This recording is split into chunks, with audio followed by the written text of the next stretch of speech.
والصلاة والسلام على أشرف الأنبياء وعلى آله وصحبه أجمعين. أعوذ بالله من الشيطان الرجيم. بسم الله الرحمن الرحيم. رجال لا تلهيهم تجارة ولا بيع عن ذكر الله وإقام الصلاة وإيتاء الزكاة يخافون يوما تتقلب فيه القلوب والأبصار. سب سے پہلے اللہ کا ہمیں شکر ادا کرنا چاہیے کہ اللہ تعالیٰ نے ہمیں پیدا کیا، دین و ایمان سے نوازا اور روزی کے حصول کے لیے اسباب بھی مہیا. پھر اس کے بعد اللہ کے نبی صلی اللہ علیہ وسلم پہ درود و سلام پڑھنا چاہیے. اللہم صلی علی محمد وعلی آل محمد اللہم بارک علی محمد وعلی آل محمد. یہ بات یاد رکھیے، اللہ تبارک و تعالیٰ اہل ایمان والوں کو دنیا کمانے سے منع نہیں کرتا، بلکہ اس کو حاصل کرنے کا دین کے ساتھ ساتھ دنیا، یہ اللہ تبارک و تعالیٰ کے لیے پسندیدہ چیز ہے. اور قرآن مجید میں جو سب سے بہترین دعا ہے وہ یہی ہے، ربنا آتنا فی الدنیا حسنہ وفی الآخرۃ حسنہ وقنا عذاب النار. اے اللہ ہمیں دنیا میں بھی اچھائی دے اور آخرت میں بھی اچھائی دے اور جہنم کے عذاب سے بچا. تو اس آیت میں اس دعا میں سب سے پہلے دنیا مانگنے کا حکم ہے، لیکن دنیا صرف دنیا نہیں بلکہ اس کے ساتھ ساتھ آخرت بھی چاہیے، کیونکہ آخرت کو کی کامیابی کو حاصل کرنے کے لیے ہمیں اس دنیا میں کام کرنا پڑتا ہے. اسی مناسبت سے آیت پڑھی گئی، رجال لا تلہیہم تجارۃ ولا بیع عن ذکر اللہ. جو اللہ کے خاص بندے ہوتے ہیں، ان کی تجارت، ان کے کاروبار ان کو اللہ کے ذکر سے، نماز قائم کرنے سے اور زکوٰۃ ادا کرنے سے روکتے ہیں. کیوں؟ یخافون یوما تتقلب فیہ القلوب والابصار. اس لیے کوئی انسان اس دن سے ڈرتا ہے جس دن انسان کی نگاہیں پتھرا جائے گی اور جس دن انسان کا دل الٹ پلٹ ہوگا.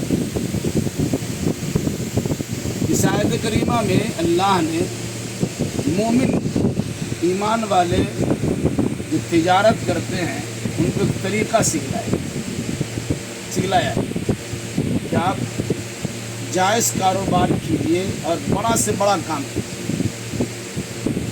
لیکن اسے اس طرح کیجیے کہ آپ اللہ کی یاد سے غافل ہوں، کیونکہ سب دینے والا اللہ ہے. جس اللہ نے دیا ہے اس کا مستقل شکریہ ادا کرنا چاہیے، اس کو یاد کرنا چاہیے. ذکر و اذکار ہیں، دعا و مناجات ہے، تسبیح و تحمید ہے، قرآن کی تلاوت ہے. بیٹھے ہوئے یہاں پر ہے اللہ تعالیٰ کسٹمر بھیج دے، اس میں برکت دے دے، اس طرح کی دعا خود کر سکتے. کاؤنٹر میں بیٹھے ہوئے کوئی آدمی نہیں ہے، سبحان اللہ الحمدللہ اللہ اکبر، جو ذکر و اذکار ہے وہ کرتے.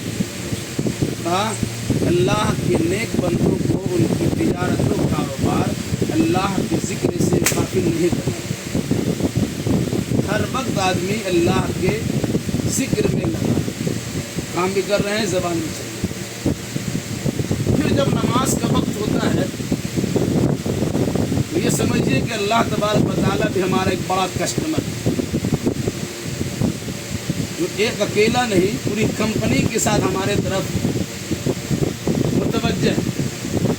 جب اللہ کی جانب سے اعلان ہوتا ہے، مؤذن اذان کے ذریعے سے پکارتا ہے، کاروبار چھوڑ کر یا اپنی جگہ کسی کو بٹھا کر انہیں جماعت میں شامل ہے. ایسی مسجدوں کا انتخاب کر لیا جائے کہ کبھی یہاں جماعت ہوتی ہے، اس اس کے بعد کچھ دیر کے بعد وہاں جماعت کیجیے. ہم یہاں نماز پڑھ لیتے ہیں، آپ وہاں نماز پڑھیں. نماز کے قائم کرنے سے کاروبار روکتا نہیں. اسی طریقے سے سال میں ایک مرتبہ زکوٰۃ دینے کی بات ہے تو آدمی صرف کماتا ہی کماتا ہے، مال جمع کرتا ہے. کہاں؟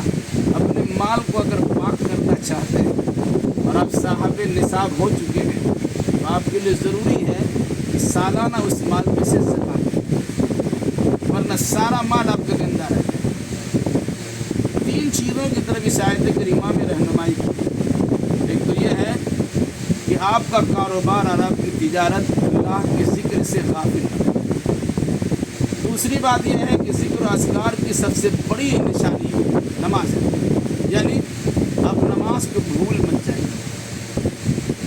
نماز پڑھ کے انسان اللہ کا حق ادا کرنے کی کوشش کرتا ہے، تو کہاں اللہ کا حق ادا کرنے کے ساتھ ساتھ بندوں کا بھی حق ادا کیجیے، اور اس کی صورت ہوتی ہے زکوٰۃ. گویا مجموعی طور سے حکم دیا گیا اللہ کی یاد سے غافل مت ہوئیے. پھر اس کے بعد اس کی تھوڑی تشریح کی گئی کہ اب اللہ کے حق کا بھی خیال کیجیے اور بندوں کے حق کا بھی خیال کیجیے. اگر اس طرح کرتے ہیں تو آپ کا درجہ بڑھے گا اللہ کے ہاں، برکت ہوگی اللہ تبارک و تعالیٰ کی جانب سے. دنیا میں بھی سرخرو رہیں گے اور آخرت میں بھی کامیابی آپ کو حاصل ہو جائے گی. یہ معاملہ کب ہوتا ہے؟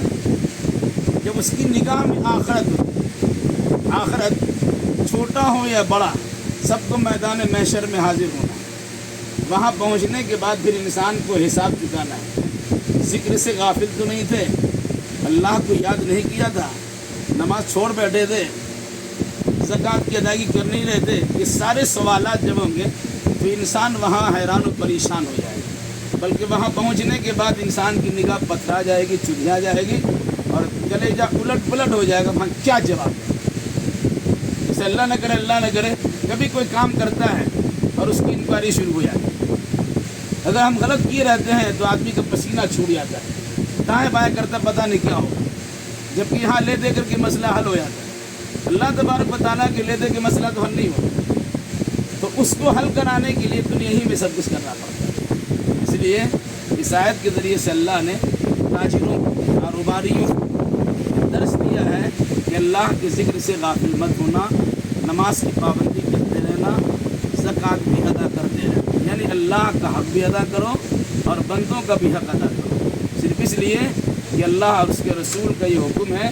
اگر ہم اس کی خلاف ورزی کریں گے پھر میدان محشر میں اللہ کی ہماری پرشش ہو جائے گی اور ہم سے پوچھا جائے گا، پھر وہاں ہم سے کوئی جواب نہیں ملے. اس لیے کاروبار کو کاروبار کے ایسے سیکھی. اللہ کے نبی صلی اللہ علیہ وسلم نے بھی کاروبار کیا. حضرت خدیجہ خاتون تھی، مکہ کی شریف ترین عورت. انہوں نے اللہ کے نبی صلی اللہ علیہ وسلم سے کہا کہ میرا مان لیجیے اور تجارت کیجیے. آپ نے چند ہی مہینوں میں اتنا فائدہ پہنچایا کہ جس کا تصور بھی نہیں کر سکتے. کیوں؟ راست بازی، سچائی، دھوکہ دہی سے پرہیز. جس چیز کو ہم نے دینے کا وعدہ کیا ہے ہم وہی دیں گے، اس سے بہتر دینے کی کوشش کریں گے، اس میں کمتر اور خراب نہیں دینا ہے. اس مناسبت سے اگر ہمارا مزاج بنا ہوا ہے، ہمارے طرف لوگوں کی ذہنیت بیٹھی ہوئی ہے، لوگوں کی نگاہ ملی ہوئی ہے، یہ سوچ کر کے کہ وہاں ہم کو جو بولا جاتا وہی ملتا ہے، تو دنیا ادھر سے ادھر ہو جائے وہ کسی طریقے سے آپ کے پاس ہی آئے. چونکہ اللہ تبارک و تعالیٰ کو ہم پکڑتے ہیں، وقتی طور سے پریشانی ہو سکتی ہے، شیطان ورغلائے گا، بہکائے گا، آپ کو ادھر ادھر بھی کروائے گا. اس موقع پر صبر و ثبات قدمی سے کام لیجئے، یہ سوچ کر کہ اللہ تبارک و تعالیٰ نے ہمیں نیچا سے اوپر اٹھایا ہے، فٹ پاتھ سے دکان دلایا.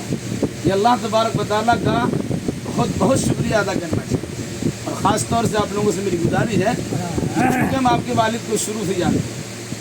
ایک والد نے تمام بچوں کی کیسی پرورش کی ہے وہ ہم جانتے ہیں، ہم لوگ جانتے ہیں. اس چیز کا بھی خیال آپ کو رکھنا پڑے گا کہ غریبی کی سطح سے کوئی انسان اٹھتا ہے، یہ انہیں سوچنا چاہیے کہ ہم سے نیچے بھی آدمی ہیں.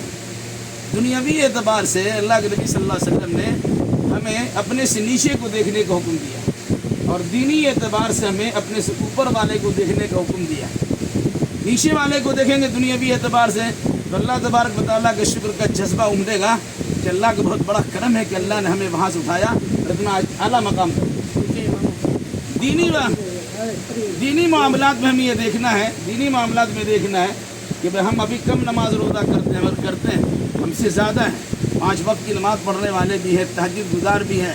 ایسے تاجروں کو بھی دیکھا گیا ہے جن کی وقت کی نماز نہیں چھوٹتی ہے، بلکہ اگر ان کے پاس بڑی جگہ ہے، مسجد جانے کا موقع نہیں ملتا ہے تو باضابطہ نماز کا اہتمام کروا لیتے ہیں وغیرہ وغیرہ۔ مقصد کیا ہے کہ دینی اعتبار سے اپنے سے اوپر والے کو دیکھنا ہے، دنیاوی اعتبار سے اپنے سے نیچے والے کو دیکھنا ہے۔ پھر دیکھیے گا اللہ تبارک و تعالیٰ کس طرح آپ کے مقام منصب کو بلند کرے۔ سچا تجارت کرنے والا، سچا تاجر کل قیامت کے دن اللہ کے نبی یعنی نبیوں کے ساتھ، صدیقین اور شہداء کے ساتھ بھی کا حشر ہوگا۔ بڑی بات ہے۔ عام طور سے مشہور کیا ہے کہ تجارت میں جب تک جھوٹ نہیں بولیں گے کام ہی نہیں چلے گا۔ نہیں، جھوٹ سے بے برکتی ہوتی ہے، 2-4 مرتبہ ہو سکتا ہے ہم کچھ کام کر لیں گے لیکن بعد میں پتہ چلے گا کہ اس کے نقصانات کیا ہیں۔ اس لیے آپ ثابت قدم رقم سچ بولنا ہی ہے، ہر حال میں سچ بولنا ہے تو اللہ تبارک و تعالیٰ سچ کا ساتھ دیتا ہے اور مستقل ساتھ دیتا ہے۔ لمبی چوڑی بات کرنے کے بجائے ہم گزارش کریں گے آپ لوگوں سے، اور جو لوگ یہاں کام کریں گے یا کام کرائیں گے سارے لوگوں سے، اس دکان کو اپنا دکان سمجھ کر، اس کارخانہ گڈاؤن کو اپنا گڈاؤن سمجھ کر ترقی کس طرح دیں گے کہ جس سے ہمارا بھی فائدہ ہوگا اور ہمارے لیبر کو بھی فائدہ ہوگا۔ پھر لوگوں کے سامنے اس طرح ویوہار کیجیے جو کتاب و سنت کی روشنی میں صحیح ہو، تاکہ آپ ایک معیار بن جائیے، ایک نشانی اور علامت بن جائیے کہ فلاں جگہ جو بولا جاتا ہے وہی چیز ہمیں دی جاتی ہے، اس کے دنیاوی فائدہ بھی ہوگا اور اخروی فائدہ ہوگا۔ بس اللہ تعالیٰ سے دعا کرتے ہیں اللہ کاروبار برکت دے، نظر بس سے بچائے، حاسدوں کے حسد سے بچائے، دشمنوں کی دشمنی سے بچائے اور نقصان پہنچانے والوں کے نقصان سے بچائے رکھے، بلکہ ہما وقت اللہ تبارک و تعالیٰ برکتوں کا برکھا برسا دے۔ اللہم انزل علینا من السماء، اللہم بارک لنا فی، اللہم افتح لنا ابواب البرکہ، اللہم افتح لنا ابواب الرزق، اللہم افتح لنا ابواب البر، اللہم افتح لنا ابواب السلامہ، اللہم افتح لنا ابواب الغنیمہ۔ بس اللہ تعالیٰ سے دعا کیجیے اللہ ہم سبوں کو دین و ایمان پر قائم رکھیں اور سچائی راستبازی کے ساتھ میں ہمیں کاروبار کو فروغ دینے اور جو ایک دوسرے کے حقوق ہوتے ہیں، اللہ کے حقوق اور بندوں کے حقوق، ان حقوق کو ادا کرنے کی توفیق مرحمت فرمائے۔ اقول قولی ھذا واستغفر اللہ لی ولکم ولسائر المسلمین وآخر دعوانا